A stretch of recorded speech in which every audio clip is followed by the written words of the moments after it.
dans Hébreux, chapitre 9, versets 12 à 22.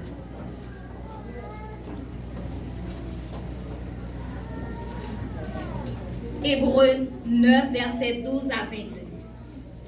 Pour la version 8 secondes, c'est à la page 1222 et 1223.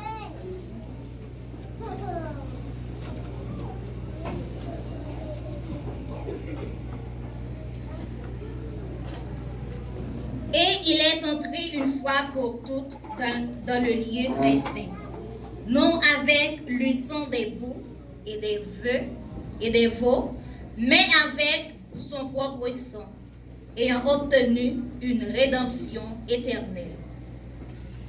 Car si le sang des taureaux et des boucs et la cendre d'une vache répandue sur ceux qui sont souillés sanctifie et procure la pureté de la chair, combien plus le sang de Christ qui par un esprit éternel s'est offert lui-même sans tache à Dieu,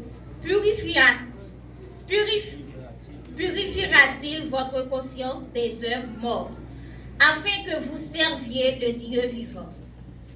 Et c'est pour cela qu'il est le médiateur d'une nouvelle alliance, afin que, la mort étant intervenue pour le rachat des transgressions commises, ont été appelés reçoivent l'héritage éternel qui leur a été promis.